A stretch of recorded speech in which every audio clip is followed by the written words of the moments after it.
নমস্কাৰ। আজি আমি আলোচনা কৰিম অসমীয়া সাহিত্যৰ এখন উল্লেখযোগ্য উপন্যাস অভিযাত্ৰী সম্পৰ্কে। অভিযাত্ৰীৰ ৰচক প্ৰথিতযশা ঔপন্যাসিক নিৰুপমা বৰগোহাঁই।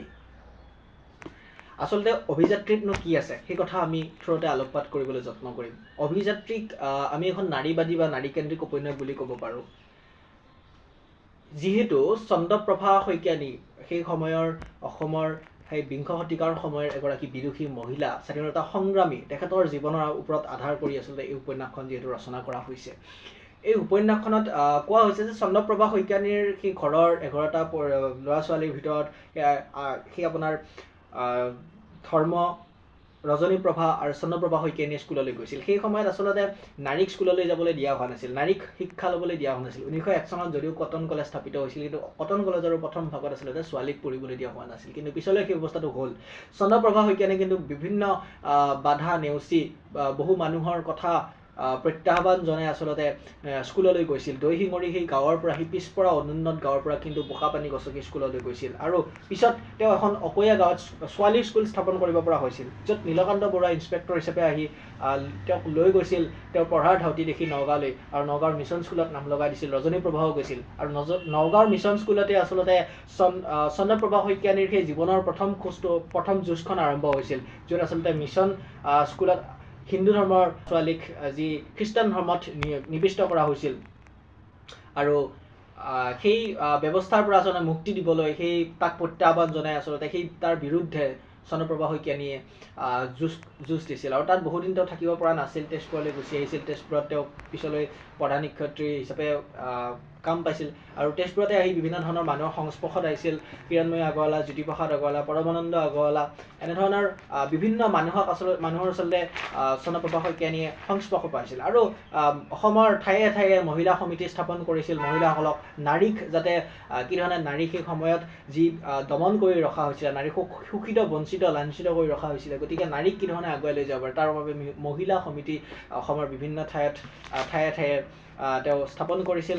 চন্দ্ৰপ্ৰভা শইকীয়ানীৰ যি ভনীয়েক আছিলে ৰজনীপ্ৰভাও পিছলৈ কলিকতালৈ গুচি গৈছিলে তেওঁ মেডিকেল ডাক্তৰী পঢ়িবৰ কাৰণে। কিন্তু সেই ৰজনীপ্ৰভাৰো অৱস্থা আচলতে পিছলৈ বৰ বেয়া লগা হৈছিল। আচলতে চন্দ্ৰপ্ৰভা শইকীয়ানীৰ যি গোটেই জীৱনটো, সমগ্ৰ জীৱনটোৱে আমি দেখিছোঁ উপন্যাসখনত বহুত জ্বালা যন্ত্ৰণা, বহু বাধাৰে গুচি গৈছে। তথাপি চন্দ্ৰপ্ৰভা শইকীয়ানীয়ে কিন্তু হাৰ মনা নাই, জীৱনত সদায় আগুৱাই গৈছে। আৰু আচলতে বিভিন্ন ছাত্ৰ সন্মিলনবোৰ হ'ল, সেইবোৰত তেওঁ বিভিন্ন মানুহক লগ পাইছিলে, স্বাধীনতা সংগ্ৰামত জঁপিয়াই পৰিছিলে। মহাত্মা গান্ধীৰ যি নীতি, সেই নীতিক তেওঁ অনুসৰণ কৰি গৈছিলে। আৰু তেওঁ আচলতে বহুত কিতাপো লিখিছিলে। সেই পিতৃবিধা তেওঁৰ ছপা হৈছিল, কিন্তু বহু গ্ৰন্থ, বহু উপন্যাস তেওঁ লিখিছিলে, কিন্তু প্ৰকাশক আগবাঢ়ি অহা নাছিলে প্ৰকাশ কৰিবলৈ। দণ্ডিনাথ কলিতা নামৰ এজন মানুহক লগ পাইছিলে, সেই দণ্ডিনাথ কলিতাৰ সৈতে প্ৰেম হৈছিল, আৰু দণ্ডিনাথ কলিতাৰ জৰিয়তে আচলতে অন্তঃসত্ত্বা হৈছিলে চন্দ্ৰপ্ৰভা শইকীয়ানীক। অতুল নামৰ ল'ৰাজনৰ জন্ম হৈছিলে। দেউতাকে চন্দ্ৰপ্ৰভা শইকীয়ানীক এৰি গুচি গৈছিল।